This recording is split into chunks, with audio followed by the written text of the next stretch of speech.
आइए दोस्तों, आज शुरू किया जा रहा है बीटीसी फोर्थ सेमेस्टर। और बीटीसी फोर्थ सेमेस्टर में आज का चैप्टर होगा प्रार्थना समाज। और हमारा विषय पता ही है आपको कि हमारा सब्जेक्ट जो चल रहा है वो सामाजिक अध्ययन है। और सामाजिक अध्ययन में आज का जो चैप्टर है वो है प्रार्थना समाज। प्रार्थना समाज की स्थापना कब हुई थी, कैसे हुई थी और इसके संस्थापक कौन हैं, यही सब सारे इस वीडियो में चर्चा की जाएगी। पिछले वीडियो में मैंने आपको बताया था थियोसॉफिकल सोसाइटी के बारे में। थियोसॉफिकल सोसाइटी का मैं वीडियो दे चुका हूं और आज का वीडियो शुरू हो रहा है प्रार्थना समाज। तो आइए दोस्तों, शुरू किया जा रहा है प्रार्थना समाज कि प्रार्थना समाज की स्थापना कैसे होती है। तो आइए देखिए, ये है प्रार्थना समाज। अब प्रार्थना समाज की जो स्थापना हुई है वह किसकी प्रेरणा से हुई है? प्रेरणा किसकी प्रेरणा से हुई है? तो ये हुई है आचार्य केशव चंद्र सेन। आचार्य केशव चंद्र सेन ने प्रेरणा दी। और यह प्रेरणा कब दी थी?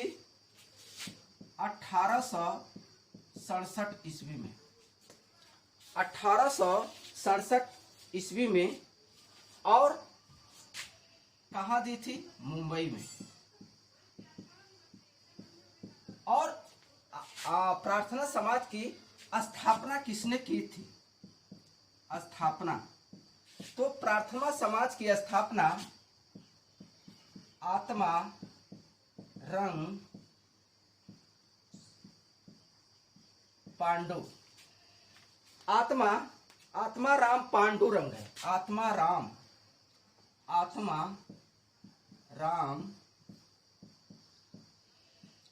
पांडुरंग। आत्मा राम पांडुरंग ने 1867 ईस्वी में मुंबई में आचार्य केशव चंद्र सेन की प्रेरणा से, आचार्य केशव चंद्र सेन की प्रेरणा से 1867 ईस्वी में मुंबई में आत्मा राम पांडुरंग ने इसकी स्थापना की थी। किसकी? प्रार्थना समाज की। इस चीज को आप जरूर नोट कर ले। आगे इसी में प्रार्थना समाज के दो प्रमुख नेता थे।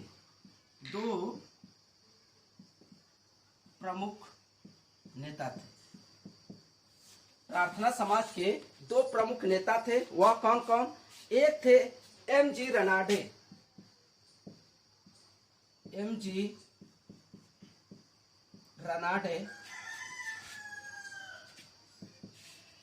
रनाडे और दूसरे थे आर.जी. भंडारकर।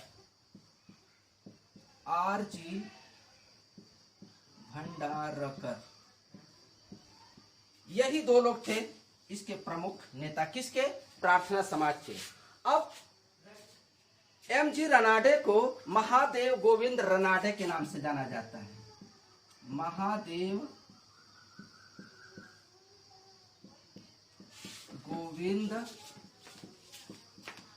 रनाडे के नाम से जाना जाता है। जबकि आर.जी. भंडारकर को रामकृष्ण गोपाल भंडारकर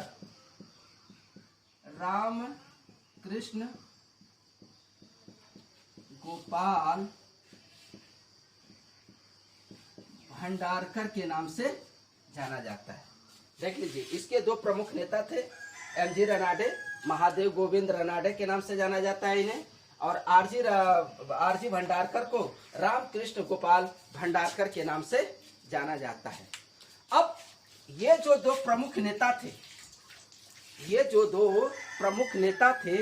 ये 1870 ईस्वी में प्रार्थना समाज के सदस्य बने। क्या बने? ये प्रार्थना समाज के 1870 में ये प्रार्थना समाज के सदस्य बने थे। कौन कौन? एम.जी. रनाडे और आर.जी. भंडारकर जी ने 1870 में ये प्रार्थना समाज के सदस्य बने हुए थे। आगे शुरू करते हैं। आइए देखें खूब अच्छी तरह से दोस्तों, इस चीज को आप जानें प्रार्थना समाज के बारे में। अब ये जो दो लोग थे, आरजी भंडारकर और एमजी रनाडे, इन लोगों ने क्या किया, कार्य क्या किया था। इन लोगों ने कार्य किया था जाति प्रथा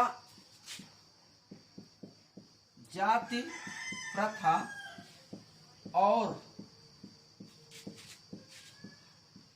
अस्पृश्यता का विरोध किया था और बढ़ चढ़ करके विरोध किया था। बढ़ चढ़ करके इन लोगों ने विरोध किया था। किसका? जाति प्रथा और अस्पृश्यता का। जाति प्रथा और अस्पृश्यता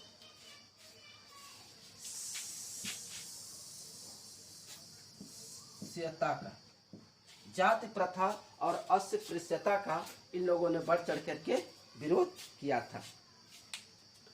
आगे शुरू करते हैं। रनाडे जी ने स्त्रियों के उद्धार के लिए विधवा पुनर्विवाह का समर्थन किया था। विधवा पुनर्विवाह का इन्होंने क्या किया था? समर्थन किया था। रनाडे जी ने विधवा पुनर्विवाह का इन्होंने समर्थन किया। और एक चीज और है, इस प्रार्थना समाज को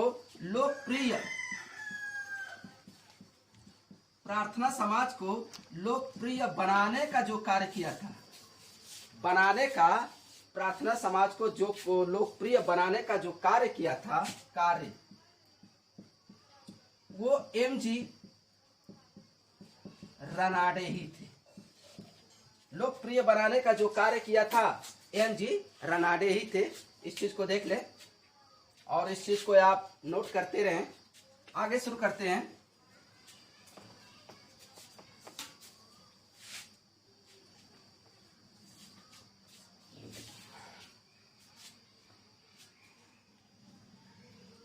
और इस प्रार्थना समाज का प्रमुख उद्देश्य क्या था? बम्बई में हिंदू धर्म में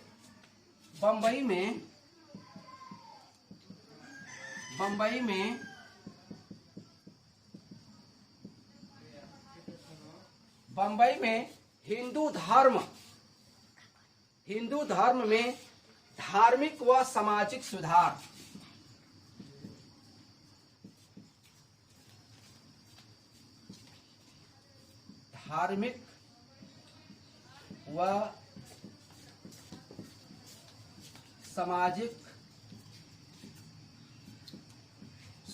का कार्य करना था।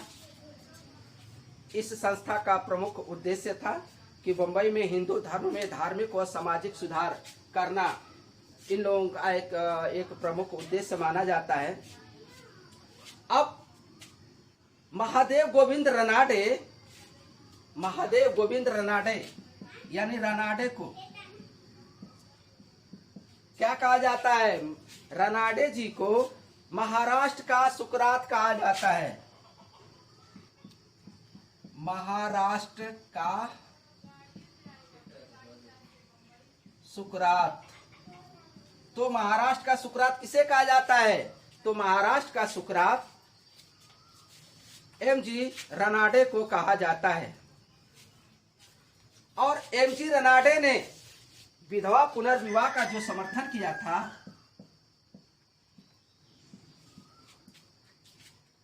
विधवा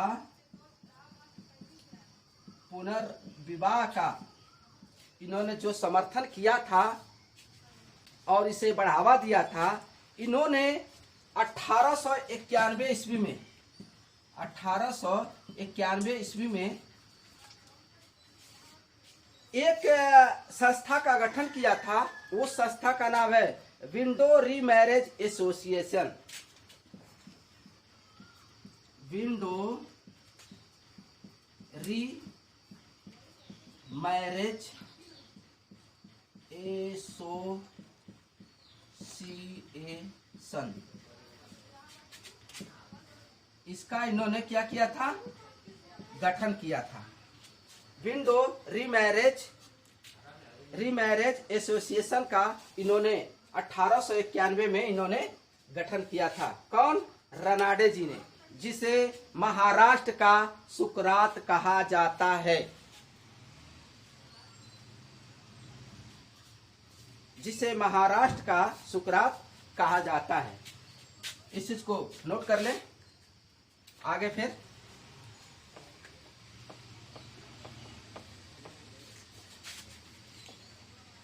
अब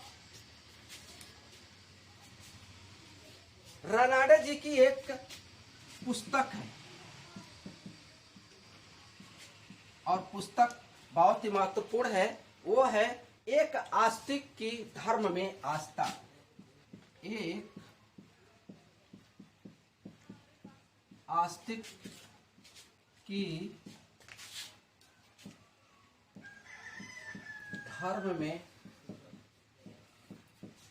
आस्था। एक आस्तिक की धर्म में आस्था। ये किसकी पुस्तक है? ये रनाडे जी का है। एम.जी. रनाडे जी की ये बहुत ही प्रमुख पुस्तक है। और इस पुस्तक में इन्होंने अपने शब्दों को व्यक्त किया है।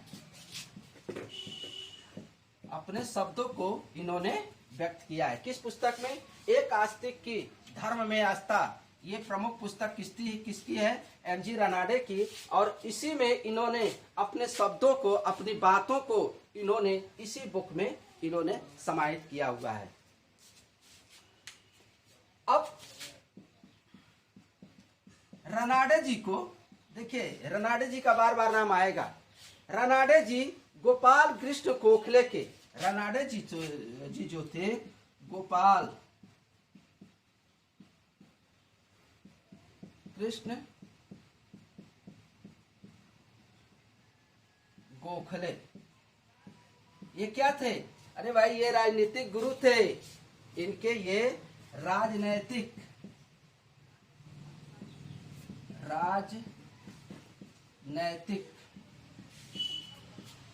गुरु थे। राजनैतिक गुरु रनाडे जी के राजनैतिक गुरु कौन थे? तो गोपाल कृष्ण गोखले थे। रनाडे जी को पश्चिम भारत में, रनाडे जी को पश्चिम भारत में, रनाडे जी को पश्चिम भारत में सांस्कृतिक पुनर्जागरण का, सांस्कृतिक पुनर्जागरण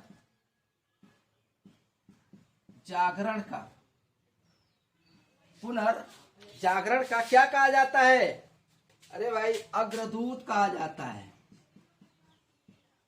पुनर्जागरण का अग्रदूत माना जाता है। किसे?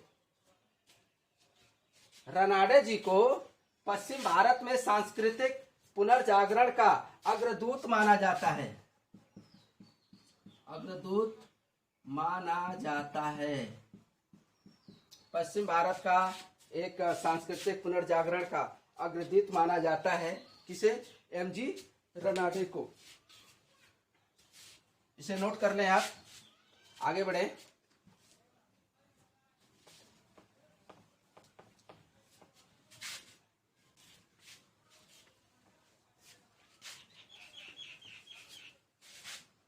अब देखिए, जो पश्चिम भारत था, पश्चिम भारत में दो समाज सुधारक का नाम आता है। पश्चिम भारत में तो समाज सुधारक का नाम आता है और बहुत ही इन लोगों ने महान कार्य किया। एक गोपाल हरि देशमुख, एक हैं गोपाल हरि देशमुख, पहले है गोपाल हरि देशमुख और दूसरे हैं ज्योतिबा राव फुले। ज्योतिबा राव फुले, इन दोनों लोगों का नाम आता है ज्योतिबा राव गोविंदराव फुले जी का, जिसे गोपाल हरि देशमुख को लोकहितवादी के नाम से जाना जाता है। लोकहितवादी के नाम से किसे जाना जाता है? तो गोपाल हरि देशमुख को लोकहितवादी के नाम से जाना जाता है, जबकि ज्योतिबा राव फुले को ज्योतिबा के नाम से जाना जाता है। ज्योतिबा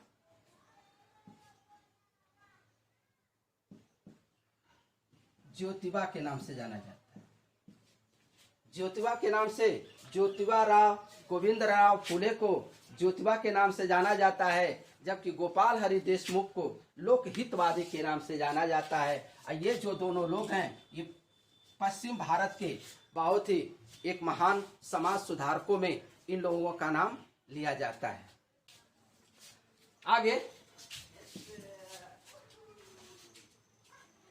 विशेष रूप से एमजी रनाडे ने तो अपना संपूर्ण जीवन ही इस संस्था को समर्पित कर दिया था। यानी एमजी रनाडे हैं, इन्होंने क्या किया? अपना जीवन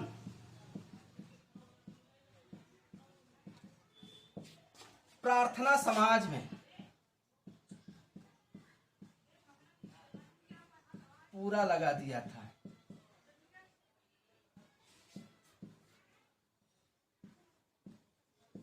अपना जीवन, संपूर्ण जीवन इन्होंने अपना लगा दिया था प्रार्थना समाज में। कौन? एमजी रनाडे। और इस संस्था के लिए ये समर्पित भी हो चुके थे। प्रार्थना समाज के लिए ये समर्पित भी हो चुके थे। प्रार्थना समाज ने क्या क्या किया? कुछ कार्य किया। प्रार्थना समाज के कुछ कार्य किए और ये कार्य किया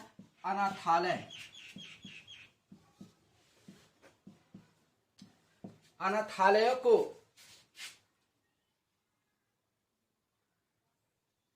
अनेक विद्यालय और अनाथालय इन लोगों ने बनवाया। विद्यालय, अनाथालय और विधवा आश्रम की भी स्थापना की थी। विधवा आश्रम की स्थापना की प्रार्थना समाज ने और कॉलेज बनवाए, अनाथालय बनवाए, बहुत ऐसे कार्य किए ये प्रार्थना समाज ने। तो दोस्तों, प्रार्थना समाज परीक्षा की दृष्टि से बस आज इतना ही। अगली वीडियो में फिर हम आपसे मुखाबिंद होंगे और वह अगला चैप्टर होगा हमारा सत्य शोधक समाज। सत्य शोधक समाज लेकर के हम अगली वीडियो में लेकर के आएंगे दोस्तों। तब तक के लिए धन्यवाद।